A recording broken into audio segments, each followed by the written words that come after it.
Voltamos agora para o nosso grande assunto da tarde, sobre orgulhos e preconceitos. Convido ao palco o senhor reitor da Universidade Zumbi dos Palmares, senhor José Vicente, seja bem-vindo.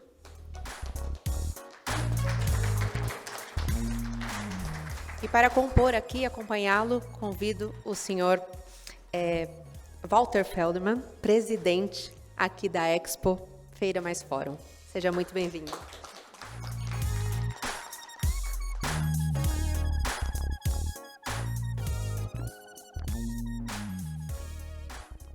Bom dia a todos e a todas. Queria agradecer a presença.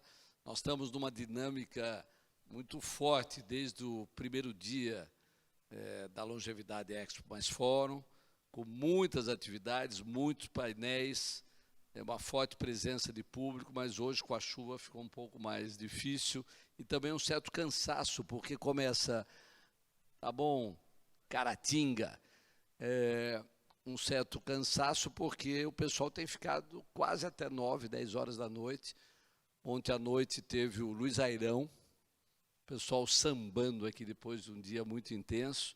E ontem, antes de ontem, teve a Sandra de Sá, também deu um espetáculo. E hoje deve ter Demônios da Garoa. Vocês, por favor, fiquem. Nós estamos tentando antecipar das 8 da noite para as 18, porque é um horário mais correto, particularmente pela população que tem vindo aqui, que é uma população longeva. Nós fizemos essa reunião, nós fizemos no ano passado algo semelhante com a presença, você lembra? Foi genial, foi ótimo também. Depois eu me lembro. Tanta informação que a gente vai esquecendo. Mas também discutimos muito a questão do orgulho e do preconceito, e nossa curadoria exigiu que esse ano a questão do orgulho e preconceito fosse com o Zé Vicente, reitor da Zumbi dos Palmares, que é a primeira universidade de orientação, de formação, de pensamento ideológico da questão do racismo, dos pretos, né? Depois você fala um pouco sobre pretos e negros aí para a gente não cometer os nossos equívocos.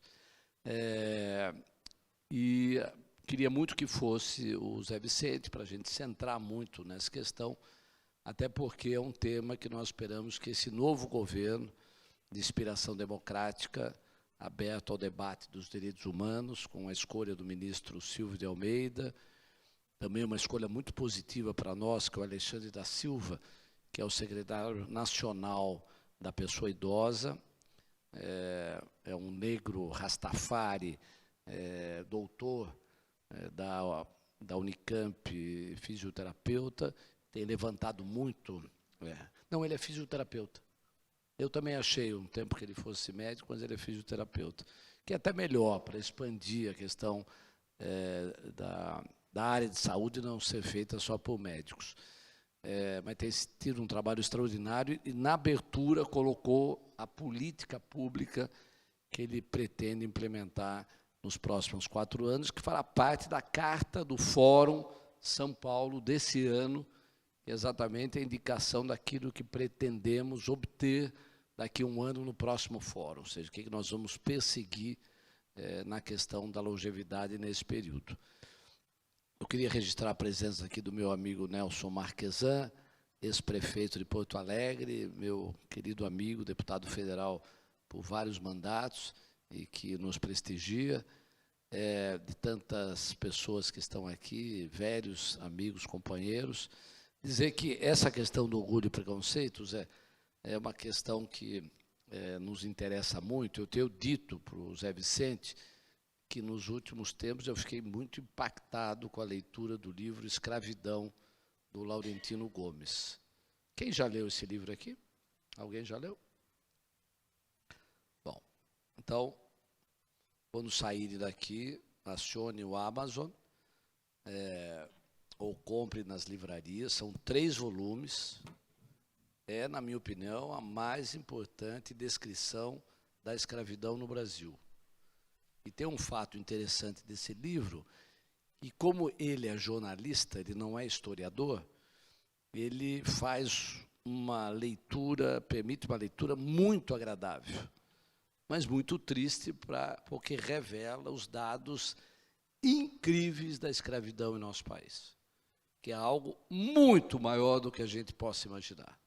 O Brasil seguramente foi o pior país escravizador, melhor essa expressão do que as outras, escravizador do mundo, em termos de quantidade. Toda a escravidão que saiu da África, mais de 40% veio para o Brasil. A gente acha que é os Estados Unidos, outros países, mas é o Brasil que praticou o pior sistema de escravidão ou escravização no mundo. Então, nós brasileiros temos uma dívida a ser paga, como país e como povo. O que nós fizemos com os escravos é algo indescritível e que deve ser revelado na leitura desses 3 volumes. Eu diria que é uma leitura obrigatória para o brasileiro comprometido com o resgate das nossas dívidas, com o pagamento, algo, como disse o Nelsinho Marquesan, que foi feito pela Alemanha. A Alemanha reconhece aquilo que fez na Segunda Guerra Mundial, particularmente em relação ao Holocausto, mas também para outras populações, homossexuais, ciganos, deficientes. É horrível o que aconteceu na Segunda Guerra Mundial, mas é horrível também o que o Brasil fez em relação à escravidão. A Alemanha já reconheceu, ao lado do centro do poder, em Berlim, ao lado do portão de Brandemburgo, tem o Museu do Holocausto. É um reconhecimento da dívida a ser paga. E uma série de outras ações foram feitas. Do outro lado da praça, não sei quem foi a Berlim, tem um bosque em homenagem à comunidade LGBTQIA+, porque também o nazismo combateu essa população, além de tantas outras. E nós temos essa dívida nunca paga, né? A gente reconhece os livros de história, mas é muito suave, né, em relação àquilo que foi perpetrado durante um longo período pelo Império e pelos governos que comandaram o nosso país. Nós estávamos discutindo aqui a necessidade de ter, inclusive, um museu. Vocês conhecem algum museu da escravidão no Brasil?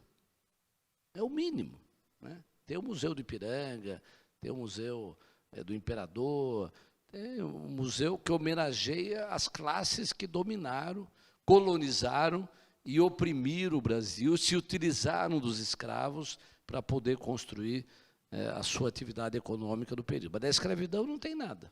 Alguém já visitou o Museu da Escravidão aqui no Brasil? É inaceitável. Então, nós estamos trabalhando aqui. Durante a campanha do Lula, eu falei com a equipe para a gente construir o museu. O Zé Vicente vai falar um pouco sobre isso. Eu achei que deveria ser no Valongo, que é no Rio de Janeiro, onde era o mercado de compra dos escravos. Mas o Roque, que é baiano, sugeriu que fosse na Bahia. Mas não importa, mas o Zé Vicente vai dizer um pouco dos caminhos que tem feito em relação a isso. O Nelsinho chegou a pensar, né, Nelsinho, fazer o Museu da Escravidão lá em Porto Alegre, mas eu acho que o Rio Grande do Sul não foi tão importante na escravidão comparativamente, né, aos estados, a Bahia, Pernambuco, os estados do Nordeste, Rio de Janeiro e São Paulo. Mas eu acho que é positivo. Você vai voltar à prefeitura, vai ser governador do estado do Rio Grande do Sul, quem sabe também possa... Acho que deveria fazer em todos os lugares onde houve esse processo. Bom, está aqui para falar o Zé Vicente, não eu, né? Tá certo, Vânia? Não eu, então vamos deixar a nossa estrela poder se manifestar a respeito, mas eu só levantei a bola para o Zé Vicente poder falar.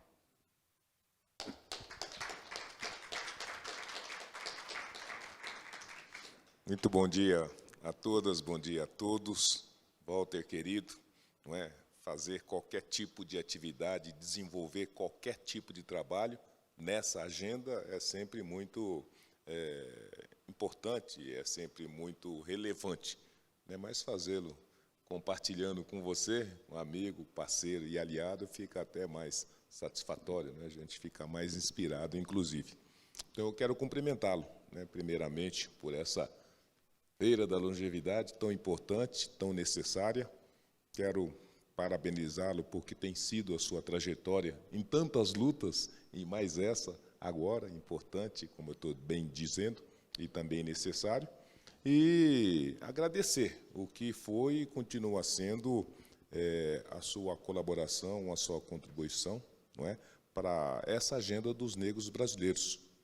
Você foi um amigo que esteve ao lado do desenvolvimento dos últimos tempos, você teve uma participação importante nas construções e também nas consolidações de medidas de grande relevância.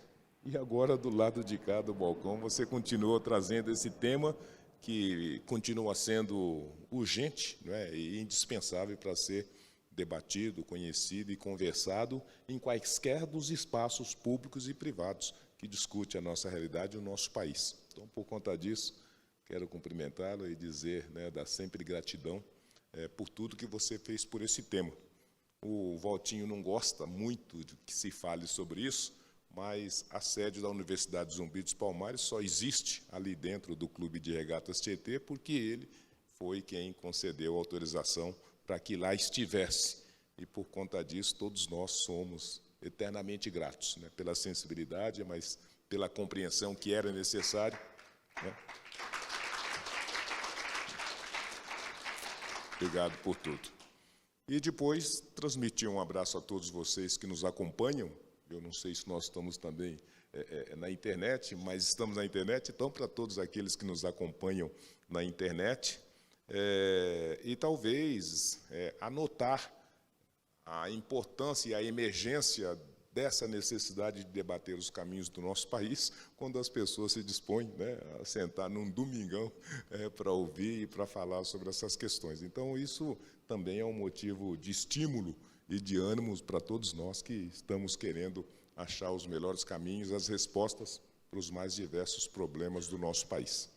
E, seguramente, um dos problemas mais cruciais da nossa trajetória histórica, cuja repercussão se faz com muito mais intensidade nos dias atuais, é justamente o preconceito, sobretudo o preconceito racial, e de como esse preconceito amarra a todos nós e nos impede que nós nos encaminhamos para alcançar os propósitos, sejam civilizatórios, sejam os propósitos nacionais, de ser um povo amante da liberdade, um povo que respeita a dignidade da pessoa humana, um povo que acolhe e que, através do afeto, ajuda a consolidar e construir uma nação e uma pátria de iguais. Então, enquanto nós não conseguimos colocar essa questão na mesa e produzir soluções de qualidade para ela, a gente vai ficar limitado e impedido de alcançar esse propósito e esse objetivo. E nós vimos ao longo dessa trajetória histórica de como, por muito tempo, essa ação, essa intervenção, ela se manifestou em grande medida por um lado só da questão.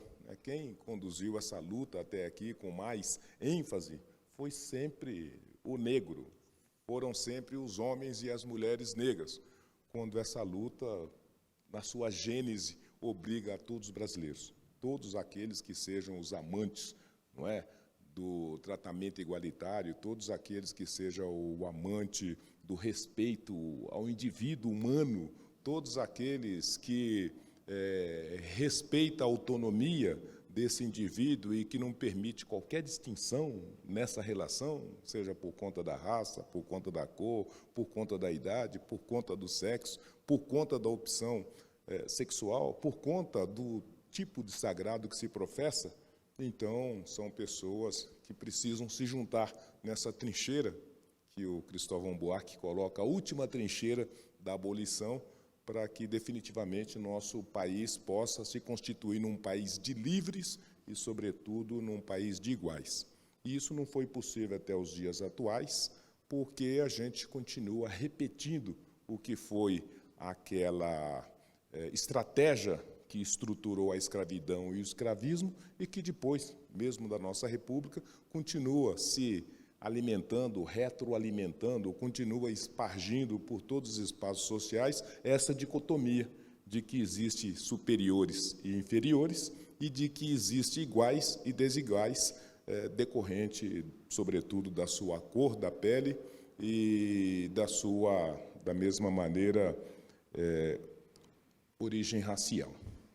E isso, ao longo do tempo, fez com que o nosso país ficasse cindido, né, numa formulação de um pensamento, de uma ideia e de uma visão de mundo que contempla os que não participam dessa definição de cor, de raça e de pele, né, e coloquemos nessa perspectiva os não negros.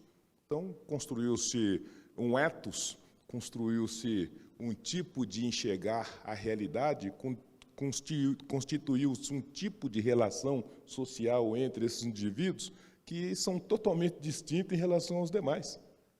E que, pior ainda, define aquele grupo que não participa desses valores e desses padrões como não merecedores do mesmo tratamento, não merecedores das mesmas oportunidades e não merecedores de poder usufruir dos benefícios construídos por esse todo, corpo político e social. E isso se delimitou, sobretudo, naquilo que, na escravidão, era somente os escravos e que agora é qualquer coisa que remeta, não é, a essa dicotomia que contrapõe o que se determina e define aí pela literatura como branquitude, né? Ser partícipe, ser integrante, ser alguém que transita por dentro desses padrões de uma branquitude que exclui pela raça, pela cor, se transformou também num tipo de espaço não só de poder, mas, sobretudo, de orgulho. Né? As pessoas têm orgulho por, em nenhum momento, se aparecer com os demais que não participam dessa estrutura de padrão, de crença e, da mesma maneira, de valores, não é? E até de uma forma de expressão estética. Qualquer coisa que contraponha isso, ela, então, é cerceada, é limitada e, pior do que tudo isso, ela é, primeiramente, demonizada e, depois, ela é combatida e, no seu limite, eliminada. Né? Então, é por isso que a gente vê que, se você não integrar esse padrão da branquitude, você corre todos os riscos, não é, que outra pessoa não correria.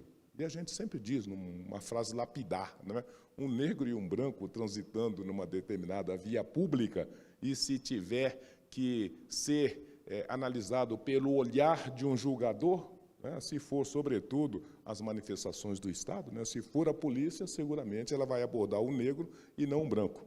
E se esse branco e negro estiver transitando por um espaço de prestígio, um shopping center, né, o olhar do segurança seguramente fará um julgamento diferenciado em relação ao branco, em relação ao negro, e com bastante certeza, para os brancos e da branquitude, ele acolherá e disponibilizará todas as estruturas de reconhecimento, de afeto e até de proteção e segurança, e se não for um branco, pode-se tudo.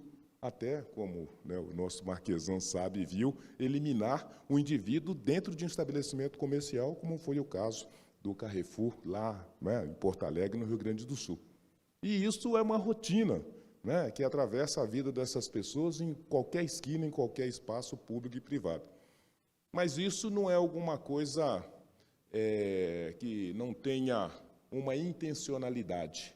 E isso não é uma coisa que não faz parte de uma estratégia que, no primeiro momento, até estava desenhada e engendrada, né, com um objetivo e com um fundamento, e que depois, no processo, ela ganhou uma sinuosidade e hoje ela se apresenta como o ar que nós respiramos. Não precisa nem de pessoas para apertar as máquinas, os parafusos. Ela se manifesta de uma forma autônoma, né? De modo que todos nós, diante desse fato concreto, em que você define que branquitude é virtude e negritude é inferiorização, então o nosso julgamento trabalha em cima dessa dicotomia. Tudo que não for da branquitude pode ter um olhar de aversão, não é? E tudo que for da branquitude precisa de uma atitude de celebração.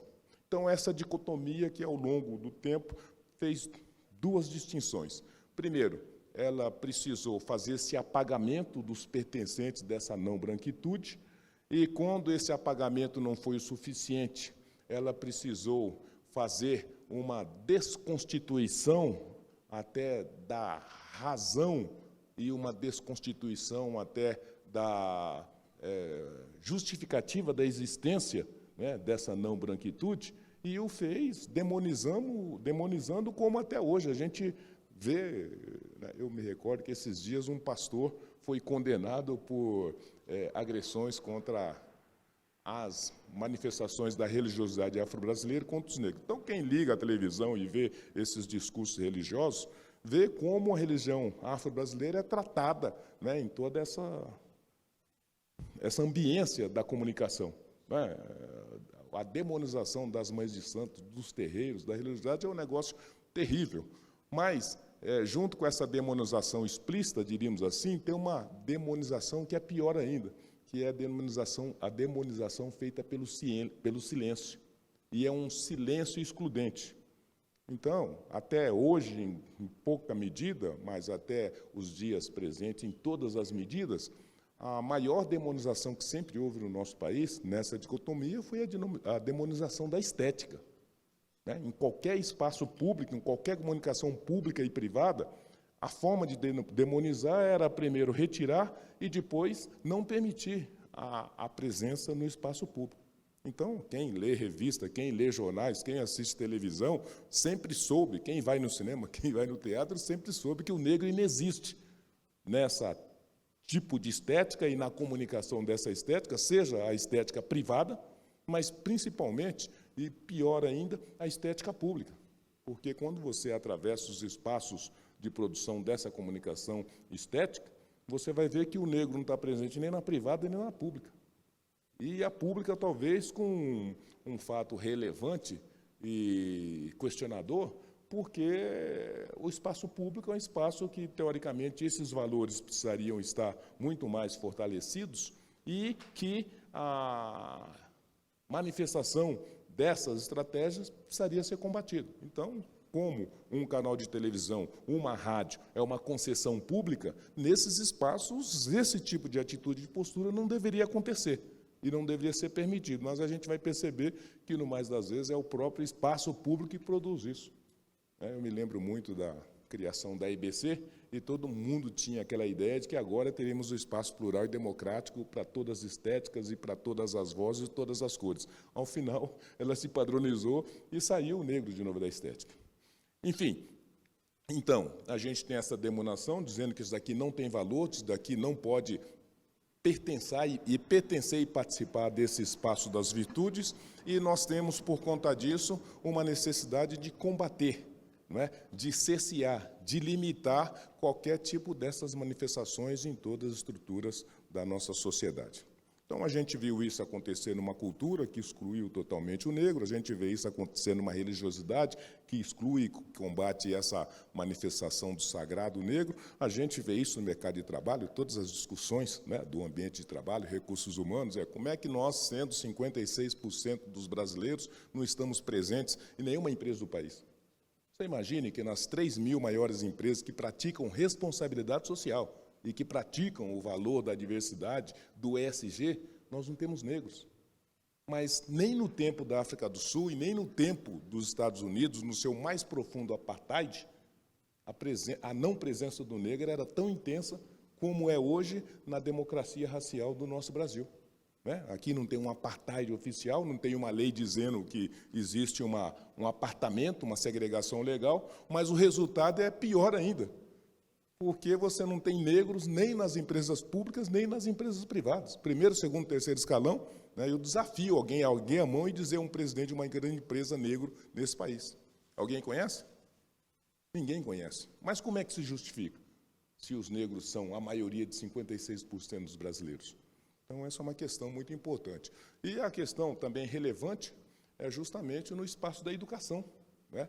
Você sabe, nós debatíamos, a Zumbi só foi criada porque, no nosso tempo, os negros eram 2% das universidades públicas, né? E 3% das universidades privadas. Mas como é que se justificava num país de democracia, de república, de igualdade entre pessoas e cidadãos, os negros não se fazerem presente em nenhuma das universidades públicas e nem nas privadas do nosso país, ainda que fosse a maioria? E por que essa estética não estava representada pelos professores, pelos dirigentes, pelos pesquisadores? Aliás, como você bem viu, e o Marquesan, acho que acompanhou esse debate, na política, se o princípio é um voto, um homem, como é que isso se manifesta numa estrutura política que não tem negros? Tem alguns hoje, mas não tinha nenhum há pouco tempo atrás. Mas mesmo hoje, senadores são 3 senadores negros, de 81. Deputados negros são 120, de 503. Mesmo aqui em São Paulo. São Paulo nunca teve um governador negro, nunca teve um prefeito negro, além do Celso Pitta. Mas aqui é a maior concentração de negros da América do Sul, né? São 40% de 44 milhões de paulistas, mas você não tem negro no primeiro, segundo, terceiro escalão, né? São 40% de 12 milhões de paulistanos, mas você não tem negro no primeiro, segundo, terceiro escalão. Você não tem negro nas estruturas dos partidos, você não tem negro nas candidaturas oferecidas pelos partidos. Então, é esse estado de coisas que, ao final, mantém essa dicotomia e fortalece e reforça essa cisão e esse apartamento informal, né? Nós não temos o apartheid, mas nós temos, ao final de contas, uma democracia que cumpre o mesmo objetivo. Então, essa é a primeira questão. E a segunda questão, talvez dentro dessa perspectiva, dessa demonização, é essa força contrária para não permitir que essa diversidade que nos inaugura e que nos define, ela possa se constituir como um valor. Porque, vejam vocês, imagine se a nossa, então, estruturação política, econômica e social valorizasse o que nos origina, que é a diversidade de negros, brancos, índios, né? E fizesse disso um valor para nos colocar como um diferencial competitivo e tirar dessa diversidade todas as potencialidades que ela já traz na sua essência. Imagine se a nossa estética interna e externa, ao invés de ser o branco, fosse a diversidade, o negro, o branco, o indígena, ou coisa que o valha. Imagine se as estéticas nas novelas, nos noticiários, nos teatros, no cinema, prestigiasse a nossa estética. Imagine se esses valores produzidos pelo negro ao longo de toda a sua trajetória histórica pudessem ser internalizados como um componente dessa construção da visão e da formulação nacional. Então, seguramente, nós já seríamos a 5ª potência do mundo, econômica do mundo, como já chegamos assim em algum momento, porque nós não deixaríamos do lado de fora a metade dos brasileiros. Essa estratégia, essa estrutura, coloca de lado, através dessa demonização e do apartamento da estética, a metade dos brasileiros. Não permite que esse público e que essas potências pudessem estar dentro de um espaço desse, ajudando a construir as soluções para o país, mas, sobretudo, ajudando a construir e fortalecer as riquezas do país. E não permite que a gente explore o que nos define, que nós somos um povo de miscigenados.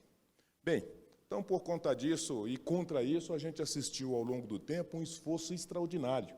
Primeiro dos negros, que depois se juntaram tantos outros, e isso permitiu que a gente, muito rapidamente, desse passos significativos para que a gente caminhasse para esse propósito, para essa direção. Eu vou trazer 3 exemplos que deem bem conta do que nós estamos falando.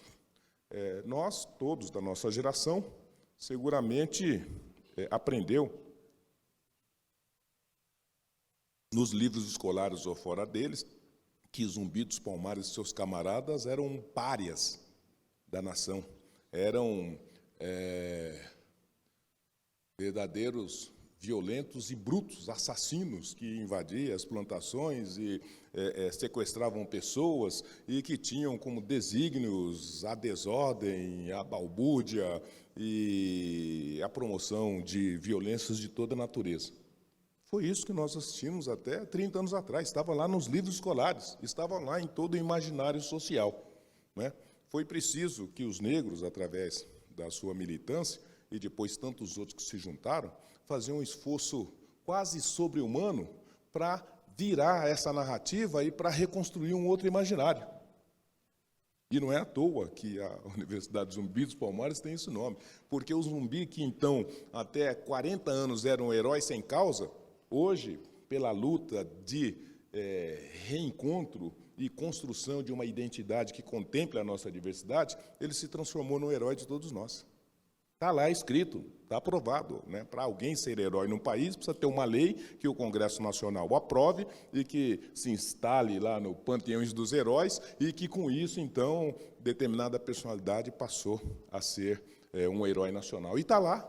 Então, o Zumbi dos Palmares não só virou um herói nacional, como a reversão de uma narrativa nova e diversa colocou o seu dia e a sua morte como uma data de celebração nacional, em que se transformou em feriado em 2.000 municípios, 8 capitais, e que, nesse mês, ganhou uma contribuição impensável do ponto de vista dessa trajetória de reconstrução de uma nova estética, um novo discurso e um novo país. Por incrível que pareça, Walter, aqui em São Paulo, um governo, teoricamente dito, de direita, extrema-direita que fosse, conseguiu fazer o que o progressismo não fez durante mais de 100 anos.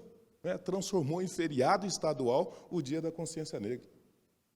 Tarcísio Freitas chegou ontem, e mais ainda, de um projeto de lei de um deputado do PT, ele, numa canetada, fez o que é uma luta de toda uma sociedade, sobretudo a sociedade negra. Então, com isso, quando São Paulo agora se transforma num feriado estadual, a gente dá um passo significativo nessa transformação e nessa mudança extraordinária, que parecia impensável e que todas essas forças da demonização, ao longo de todos esses 134 anos da abolição, agiram livremente para dizer que o negro não merece confiabilidade, o negro não merece um tratamento igualitário, o negro possui um desvalor, o profissional negro não tem capacidade, competência e habilidade para estar nos mesmos espaços, para produzir os mesmos resultados corporativos. O negro, ao final de contas, não tem nem uma etiqueta social que permita a convivência entre os não negros. E, aliás, diga-se de passagem, talvez a mudança está tão intensa, tão forte, que nós assistimos da mesma maneira, na semana que passou, um vereador aqui de São Paulo, pela primeira vez na história, ser cassado porque expressou um enunciado que a gente vê em qualquer esquina desse país, no dia a dia, Vocês acho que acompanharam, o vereador Camilo Cristóforo foi cassado porque ele, referindo-se a um acontecimento que lhe incomodava, ele diz: isso é coisa de preto. Mas coisa de preto é o que nós aprendemos nas escolas. Os meninos, as meninas negras sempre ouviram isso. Isso é cabelo de preto, essa atitude é atitude de preta, esse desvalor de preto. Mas a gente conseguiu fazer uma mutação tão rápida que aquilo que era uma normalidade agora virou uma coisa séria e que produz repercussões de todas as naturezas. Aliás, antecipando o próprio Camilo Cristóforo, nós tivemos aquele caso emblemático que precisa ser capaz de convocar todos nós para essa reflexão, que foi o caso do William Vac. Vocês se recordam que o William Vac era o jornalista mais poderoso do país, da Rede Globo, que um dia, há um ano atrás, ele fez um comentário da mesma natureza. Vocês lembram que o William Vac se manifestou diante de um fato que estava acontecendo lá nos Estados Unidos, ele estava fazendo a transmissão da posse, me parece que a transmissão da posse, ou comentando alguma coisa nos Estados Unidos, e em algum momento teve um barulho do lado de fora, e ele disse: isso é coisa de preto.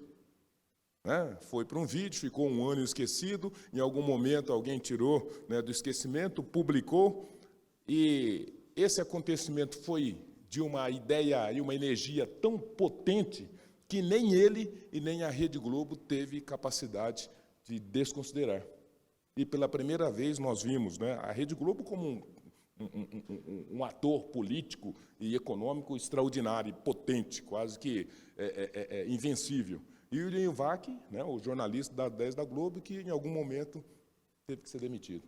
Então, isso é uma demonstração de que aquilo que nos norteou agora está num processo de transformação muito intenso e muito rápido, e que coloca uma possibilidade de reflexão dos erros do passado e da geração que nos antecedeu e das oportunidades que se coloca para esse futuro que pode rapidamente nos levar para esses propósitos que estão estabelecidos na nossa Carta Magna, né, da igualdade de todos, independente de cor ou raça, mas, sobretudo, que está estruturado como um processo universal e civilizatório de que maneira que precisa estar um indivíduo humano dentro dessa perspectiva, que, logicamente, é um espaço em que ele seja respeitado, que ele possa fazer as suas criações, as suas realizações, e em que, em nenhum momento, ele seja, então, distinguido por qualquer outra coisa que não seja o seu caráter, como dizia o Dr. Martin Luther King.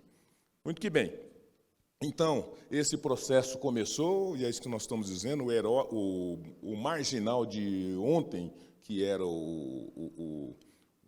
então, Zumbi dos Palmares, hoje ele virou um herói de todos nós, junto com ele veio Luiz Amaim, veio Luiz Gama, enfim, hoje já temos 7 heróis nacionais negros, homens e mulheres, diga-se de passagem, Luiz Amaim e a Dandara de Palmares, e hoje, acho que todos puderam ver, ou quem leu, está vendo uma cena insólita, porque você está dizendo dessa necessidade de revisitar o passado e de saber das nossas responsabilidades, de reparar os erros e de espiar as nossas culpas.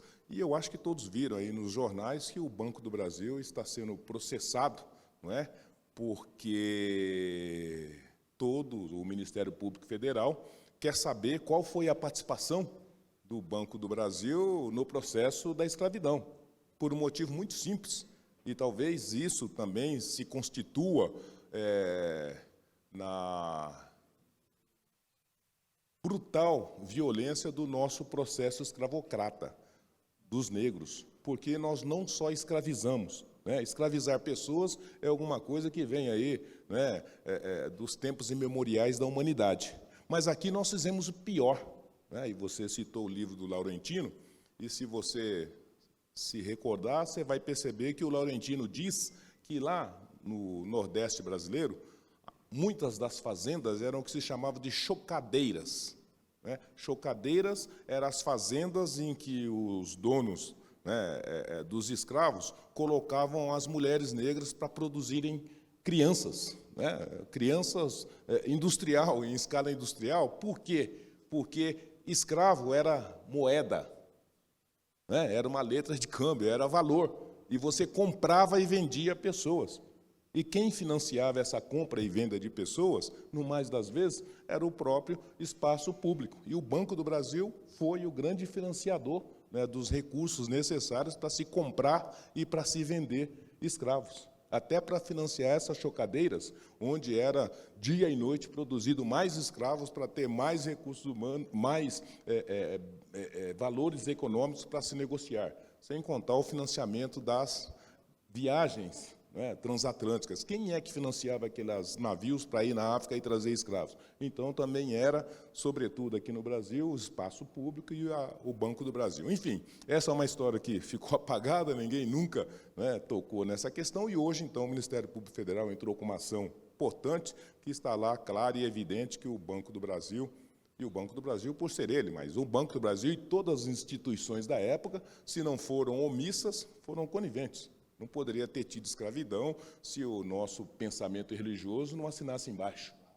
Não poderia ter escravidão se mesmo o nosso iluminismo, né, iniciante da República, de fato impedisse que pudesse ter igualdade, enquanto uma escravidão estava sendo desenvolvida dentro esse pensamento iluminista. A nossa Constituição de 1824 disse que a liberdade era um valor constitucional, mas, do outro lado da rua, a escravidão continua até 1888, por exemplo.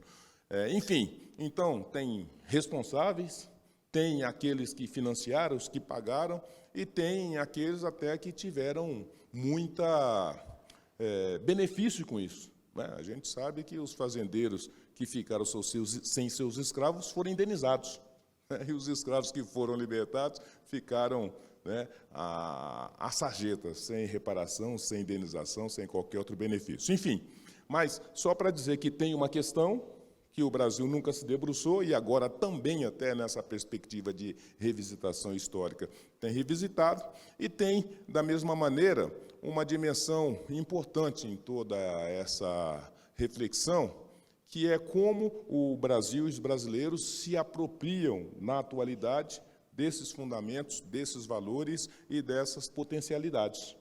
Então, quando a gente puxa pela memória que nós estamos chegando a 20 anos das cotas nas universidades, nós estamos chegando a 10 anos das cotas nos concursos públicos, e nós estamos vendo uma novela na Globo, né, em que a mocinha é uma mulher negra, que tem família, que tem pai, que tem mãe, né? Ou, para quem assiste, não sou eu que assisto novela, é a minha esposa, eu só dou uma espiadinha, entendeu?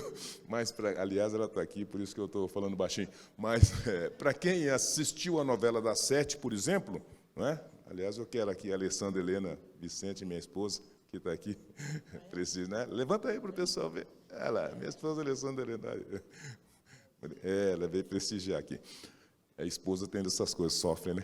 Mas, então, quem assistiu a novela das 7 pôde perceber que 40% de todo o cast de atores foram de negros. E mais ainda, negros como advogado, empresário, tinha banqueiro, tinha, né, de todas as naturezas, para então tentar remeter para esse novo normal em que já não basta o negro ser o faxineiro, ser empregado doméstico ou ser o marginal da trama.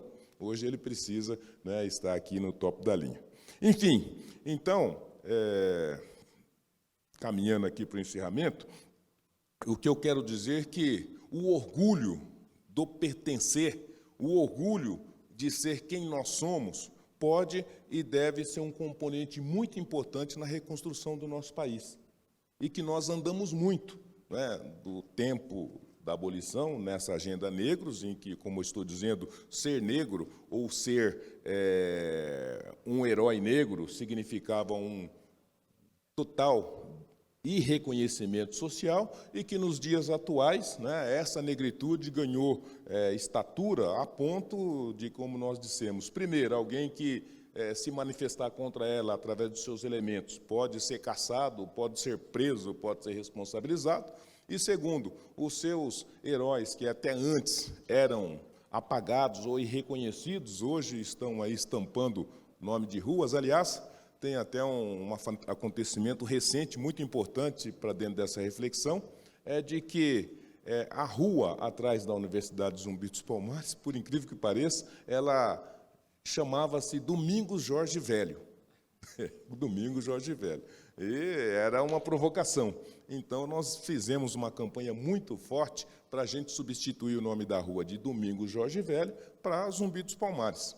E, como vocês, quem pôde ver, na sexta-feira a Câmara aprovou a lei, e agora, então, a rua que se chamava Domingos Jorge Velho, agora chama Rua Zumbi dos Palmares.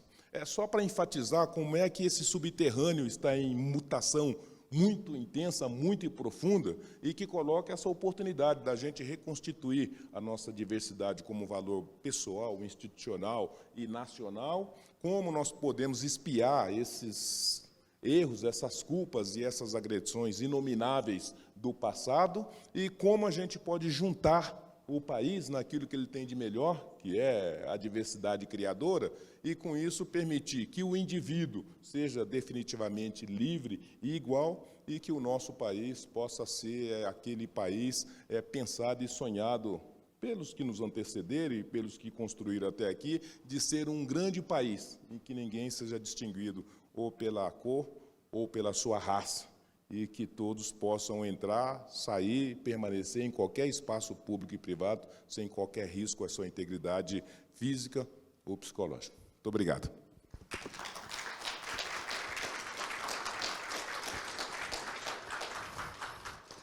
Tem que acabar? podemos abrir para uma pergunta. Não, se achar olha, importante. deixa eu dizer, eu não sei se eu já ouvi algo tão brilhante sobre essa questão na minha vida. Estou sendo sincero. Como você fala bem, Zé? Eu já sabia disso. Vocês concordam? É realmente extraordinário. É uma exposição, Zé. Eu estou muito orgulhoso de ser teu amigo, porque eu já te ouvi muitas vezes, mas brilhante assim que você conseguiu fazer. Eu fiquei o tempo todo aqui emocionado e bebendo tanto que você acumulou e como você consegue expressar. Teu paixão pela retórica, brilhante. Você tem que ter um curso de retórica lá na Zumbi dos Palmares. Eu tenho alegria, a instituição que eu trabalho, que realiza o fórum, tem uma outra atividade chamada Ré Brasil, a maior feira de beleza do Brasil, e nós fizemos o primeiro curso de cabelo preto com a Zumbi dos Palmares, aqui do Brasil. Então, a gente está muito animado. Se 56% da população é preto, imagina quanta gente aí pode se formar nesses cursos. Outra coisa, Zé, é o seguinte, nós vamos ter que mudar muito o nome de rua nesse país. Muito nome. Não tem um marquês, um conde, um barão que não tenha sido escravocrata. Não tem ninguém. Né? Bandeirantes aí, uma loucura, né? Eu não nego que eu fico horrorizado quando vejo aí os nomes das nossas estradas, Raposo Tavares, Bandeirantes, porque todos eles mataram um índio e escravizaram, todos. E a gente fala com muito orgulho do Estado Bandeirantes, né? São Paulo é um Estado Bandeirantes. Pelo amor de Deus, a gente não tem coragem de mudar essa realidade. É incrível, passo pelas ruas, eu vejo, eita nós, você vê no livro do Laurentino Gomes a quantidade de figuras homenageadas nas ruas, avenidas e alamedas do Brasil, todos escravizaram. Né? Bom, esse é um dado muito interessante. Mas eu queria ver se o pessoal gostaria de falar. Roque, você é indígena ou negro? O que você... Do Índio Galdino, lá do Índio Galdino. Brasil. A gente teria o quê? Mais umas 2, 3 questões? É isso? Pode ser? Duas. É que já tem o pessoal esperando na próxima, né? Tá bom. É uma pena. Ô Zé, vamos fazer um seminário aí sobre isso, porque é incrível o que a gente teria para debater. Fala, Roque, mais rápido que tem que... Zé Vicente, o Walter Feldman, para mim, foi um exemplo de oratória. Eu era o fã número 1 dele, só que hoje ele ganhou um concorrente. Para mim, você é mais um. Você é o segundo que eu vou defender na questão. Parabéns pela sua explanação.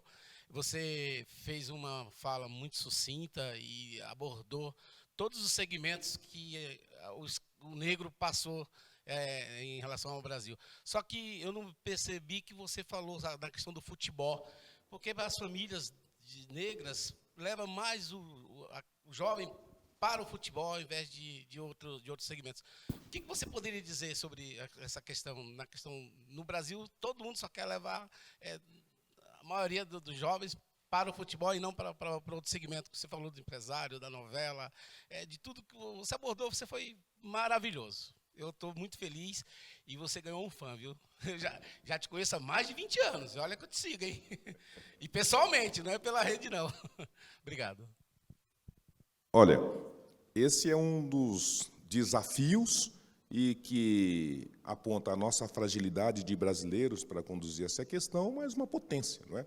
A gente tem dito que mesmo nesse espaço em que a estética imperou por muito tempo, né, todos se lembram do pó de arroz, né, os negros podiam até entrar nesse espaço, desde que passasse pó de arroz, né, para se parecer um pouco mais, né, com os brancos europeus.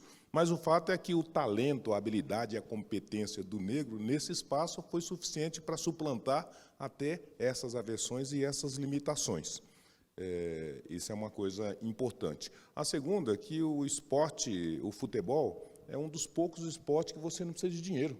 Né? Você não precisa de dinheiro para acessar os espaços, você pode jogar ali no quintal da sua casa e, sendo um talento, ainda que você não tenha qualquer outros elementos destacados, não fale inglês, não tenha a segunda língua, etc. e tal, você pode disputar ali aquele espaço em pé de igualdade. E o terceiro, e ao final, que o esporte é uma paixão nacional e poderia e deveria ser um espaço de inclusão e de oportunização, sobretudo para esses talentos que, naturalmente, é o jovem periférico e é o jovem negro, não é? Nós não fizemos isso ainda, mas, se quiséssemos fazer, a gente poderia também, no futebol, ter um espaço importante para cumprir todos os fundamentos. De toda maneira, como nós vimos e vemos, o negro tem uma participação limitada também no esporte, porque ainda aí tem o lugar, se não de fala, mas o lugar de participação. Você pode ser jogador, mas você não pode ser dirigente, você não pode ser o técnico, você não pode nem participar dessa gestão mais profunda desse esporte, não é? E você não pode ser o dirigente. Então, tem aí uns desafios importantes que, talvez, com o olhar dessa natureza que contempla o talento e a igualização de oportunidades, em algum momento a gente pode superá-los. Mas o fato é que o esporte é, sim, um espaço. Aliás, digo até de passagem, o esporte também traz essa reflexão. Imagine, nós estamos falando de futebol, que é um espaço popular, mas nós estamos dizendo que, acho que nesse momento, a Rebeca Andrade, né, está disputando uma medalha, mais uma medalha de ouro, né, num esporte que, tradicionalmente, pobre negro jamais chegou e jamais chegaria em tempos muito próximos. Né, e que a Rebeca Andrade, uma menina negra aqui da periferia da Zona Leste, teve a oportunidade, teve as estruturas para se preparar, e quando teve isso, ela está lá primeiro para buscar a medalha olímpica e agora, né, de novo, para ocupar esse espaço. E, aliás, vai disputar com uma outra jovem negra, que é a Biles, né, Simone Biles. Né? Então, duas jovens negras, né, rivalizando essas fragilidades, porque teria e poderia ter muito mais mulheres e negros nesse esporte mesmo de prestígio, né? E que o talento, quando pode andar livremente, então ele não distingue nem a raça nem a cor de pele. Última pergunta. Quem? Oi, aqui. Oi. Eu gostaria de parabenizar, acho que foi uma explanação muito positiva, me gerou algumas reflexões que eu acho que eu gostaria de ouvir do João Vicente, na verdade, algumas dicas, né, talvez. Eu vejo que algumas pessoas, eu sou uma mulher branca, eu vejo que tem algumas pessoas brancas aqui ouvindo vocês, né? E ouvindo vocês, eu percebo que ainda há uma necessidade da população branca buscar entender sobre algumas coisas sem esperar que as pessoas negras nos ensinem, né? Então, eu acho que vale... eu queria ouvir de você esse movimento que algumas empresas, inclusive, falam, um movimento de aliança, né? O movimento antirracista, de vigiar alguns comportamentos, algumas falas. A gente vê aí um movimento... o exemplo que foi trazido, né, do político lá, que teve aquele comentário infeliz, ele foi absolvido, né? Ele, saiu, inclusive, na mídia que ele não teve a intenção de discriminar e não foi considerado como uma fala racista, mas foi. Está tendo aí todo um movimento com relação a ter uma ministra negra no STF, finalmente, né? Então, como a população branca, né, ou não negra, pode se movimentar em prol de uma luta que não é dessa população, mas é uma luta da população negra, e também se educar, né, aprender sobre conceitos, entender que para o IBGE o universo de pessoas negras são pretas e pardas, esse contexto do colorismo, como é que a população branca pode se engajar mais sem precisar ficar esperando que sejam educadas pela população negra. Obrigada. Olha, eu disse no começo e reitero para você, agradeço pela pergunta, né, e pela ponderação, mas o que nós temos dito e o que eu estou dizendo é que não existe essa dicotomia de preto e branco nessa perspectiva. Né? Nós estamos dizendo de um ideal civilizatório e nós estamos dizendo também de uma relação social que tem que se pautar em cima de valores. E esses valores precisam ser valores importantes para os negros e importantes para os brancos. Não pode ter um valor que seja bom para os negros, um valor que seja bom para os brancos. Então, essa é a primeira questão.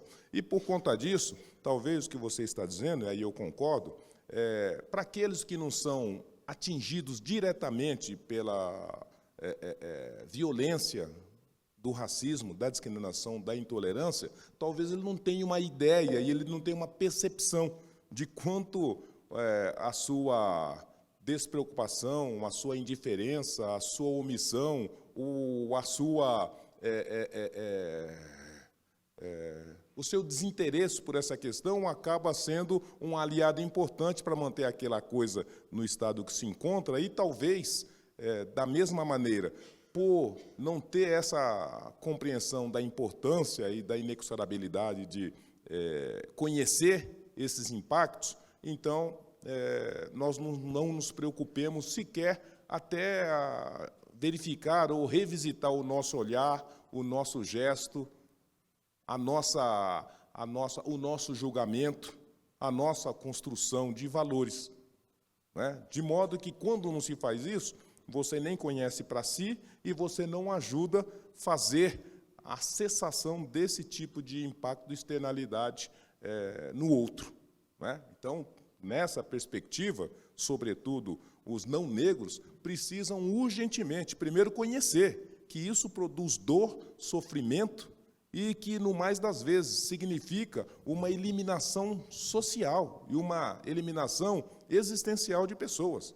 Nós estamos dizendo que, do ponto de vista de estética, se essa estética negra, que é parte da estética miscigenada, não está em lugar nenhum, então ela está praticamente eliminada, porque ela não pode se manifestar, ela não tem voz, ela não tem como se fazer presente. Nós estamos dizendo que, numa cultura que é construída pelo negro, branco e índio, e se as manifestações e elementos dessa cultura negra não têm espaço, nem público, nem privado, para poder se apresentar, ela está sendo eliminada. Né? E nós estamos dizendo, mesmo no esporte, olha, se o talento de todo, mas sobretudo o talento de negro, não pode se expressar porque tem uma limitação, um cerceamento e uma exclusão a princípio, então a gente está determinando a morte existencial desse indivíduo que gostaria de exercer o seu direito constitucional, internacional, o seu direito humano de ser livre para fazer aquilo que lhe faz bem. Enfim, então, sim, nós precisamos aprender sobre isso, nós precisamos nos qualificar sobre isso, mas nós precisamos, da mesma maneira, não só rever os nossos conceitos, as nossas atitudes, os nossos julgamentos e a nossa postura, mas também fazer a coisa que é mais exigível nesse momento. Essa luta não pode continuar mais sendo uma luta de negros isoladamente, precisa ser uma luta de todos nós brasileiros. Pessoal, não sei quem sabe, mas alguns anos atrás o STF, o Supremo Tribunal Federal, definiu numa plenária histórica que não há raça. Não há raça. Isso baseado em elementos científicos. O código genético meu é possível que seja mais semelhante ao Zé Vicente do que ao meu irmão. Ou seja, não há nenhuma diferença. Cor da pele definir uma diferença de isolamento e inexistência de um segmento major. É um absurdo. É inacreditável que isso aconteça até os dias de hoje. Em grande parte da população, inclusive, que luta pelos direitos humanos, mas muitas vezes tem manifestações preconceituosas. Então, é uma definição do Brasil já há muito tempo, mas não alterou absolutamente nada. Então, Zé Vicente, olha, muito obrigado. Eu acho que é uma plenária histórica aqui nossa. Nelsinho, foi genial, não foi? Foi.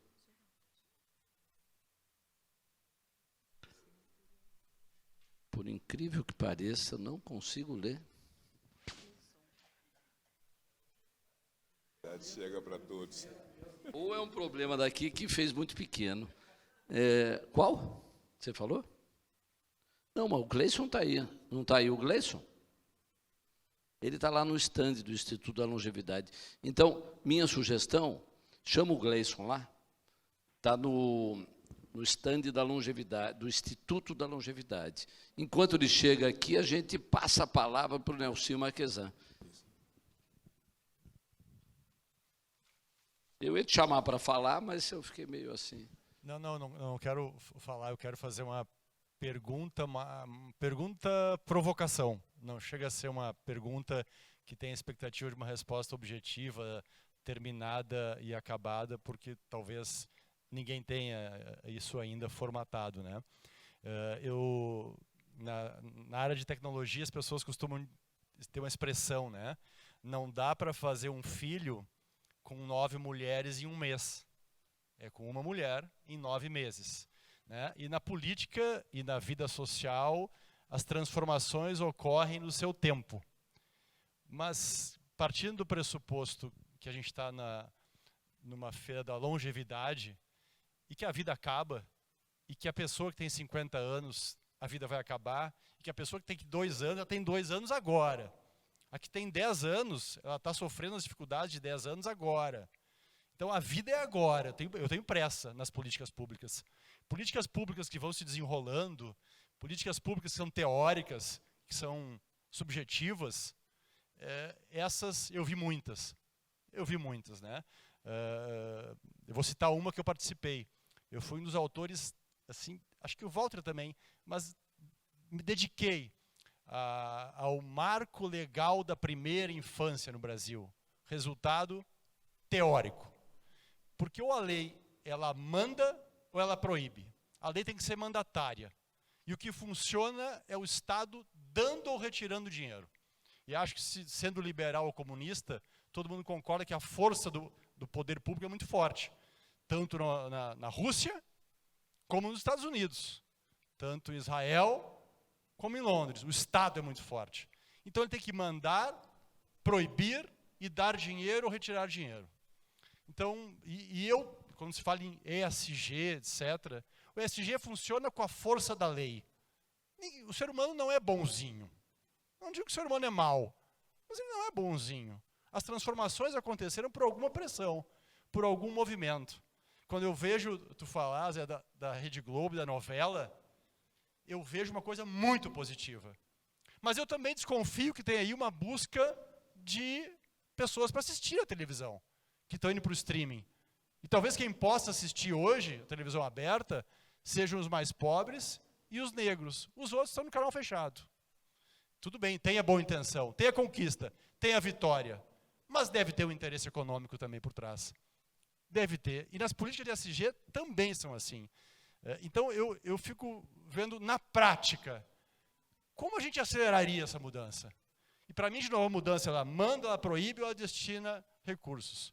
Política logística reversa no Brasil.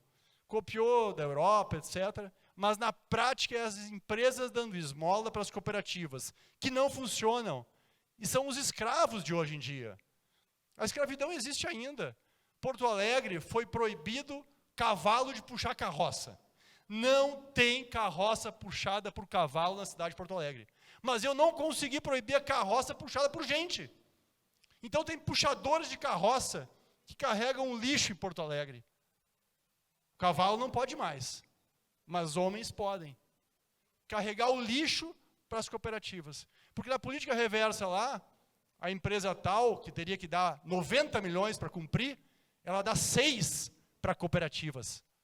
E ela cumpre a logística reversa brasileira. Política de saúde pública. Ela dá mais dinheiro para o atendimento especializado da população negra? Não.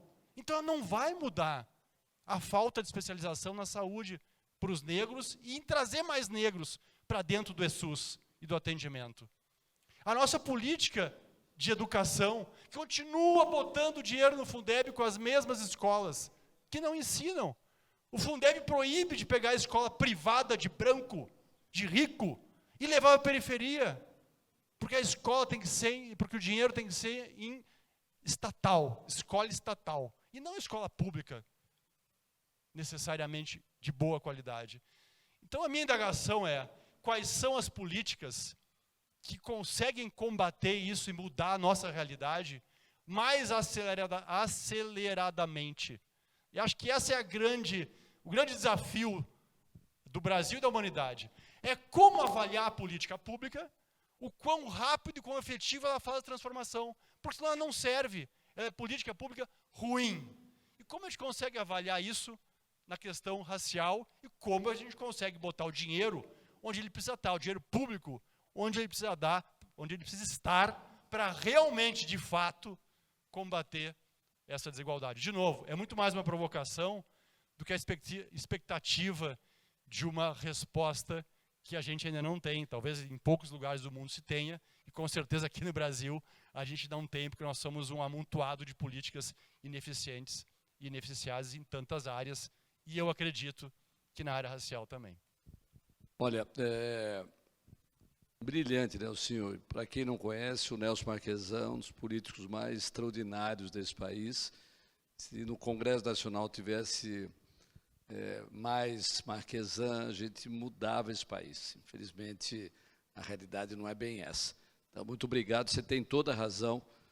É isso a questão. Há um tempo atrás, o Prêmio Nobel de Economia, não sei se vocês viram na revista Veja, perguntaram para ele qual é o maior ativo da humanidade. Sabe o que ele falou? Vocês lembram disso ou não? O maior ativo da humanidade é a criança de 0 a 6 anos, a cabeça da criança de 0 a 6 anos. O que o Brasil faz em termos de política pública para a criança de 0 a 6 anos? Nada. Nada significativo. Né? Não mudou depois dessa entrevista. E com toda a informação que a gente tem da importância desse ativo, nós não temos políticas públicas concretas, como o Nelson Marquesan falou, para implementar essa informação dada por um prêmio Nobel da Economia, que podia falar sobre economia, mas falou sobre um ativo cerebral.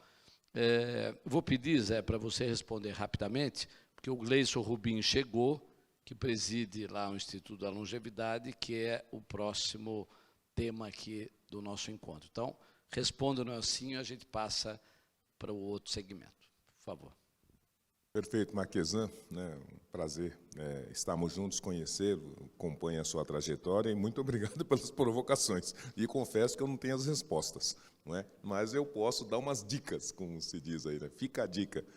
Em verdade é o seguinte, eu acho que a política é importantíssima, eu acho que o recurso, sobretudo o público, é importantíssimo, mas eu acho que se não houver um consenso social de quais precisam ser os valores que norteiam uma sociedade, um povo e uma nação, dificilmente esses recursos conseguem cumprir os seus objetivos.